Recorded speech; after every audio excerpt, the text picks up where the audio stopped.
Hey, what's up everyone? First off, the big centerpiece here is the arrival of the Jotun Predator, and this isn't just another cosmetic swap or a slight stat remix.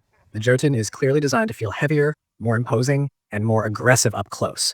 Everything about this Predator pushes you toward close quarters combat, from its overall presence to the way it encourages you to pressure fire teams instead of just poking from the trees. You can really feel that design intent when you're moving through the map because the Jotun doesn't feel like it's meant to play passive at all. It's about committing, forcing mistakes, and overwhelming squads that aren't communicating well. Alongside that new Predator comes the Shock Gauntlet, which is probably one of the more interesting weapons added in a while. This thing leans hard into disruption rather than raw damage alone.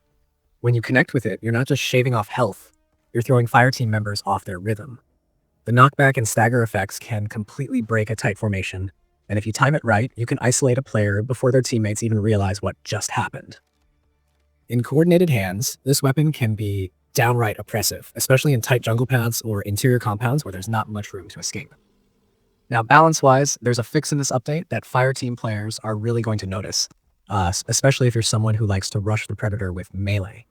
There was an issue where fireteam melee attacks could deal significantly more damage than intended, sometimes stacking up to absurd levels. That's been corrected here, and while melee is still a valid last resort option, it's no longer something you can rely on to melt a Predator unrealistically fast. This change alone shifts the pacing of encounters because Predators can now afford to commit a bit more without instantly getting deleted by a couple of knife swings. Visually, the update also tightens things up across multiple maps. Lighting has been adjusted in several areas, and this is one of those changes that doesn't sound flashy on paper, but makes a real difference in gameplay. Night maps in particular benefit from these tweaks. Visibility feels more consistent, reflections are less distracting, and it's easier to track movement without feeling like the lighting itself is working against you. Predator visibility versus fireteam visibility has been smoothed out as well, which helps reduce those moments where one side feels unfairly hidden due to lighting quirks rather than smart positioning. There's also a small but noticeable adjustment to the feral Predator's default skin pattern. It's not a massive redesign, but it cleans up some visual inconsistencies and helps the model look more in line with the game's current visual standard. For players who care about how their Predator looks in action or in customization screens, this is a welcome polish pass. Stability and bug fixes are another quiet win here. Matches feel a bit smoother overall, with fewer odd animation hiccups and fewer moments where interactions don't register the way they should. These aren't the kind of fixes that dominate conversation.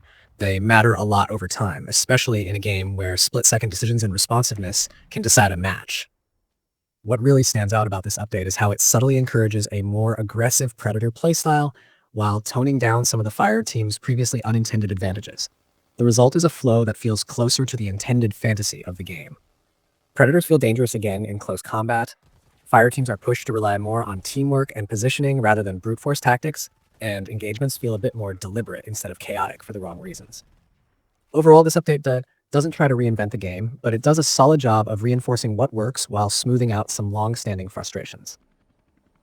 The new Predator and weapon add fresh energy, the balance fixes restore fairness, and the visual and performance improvements help everything feel more cohesive.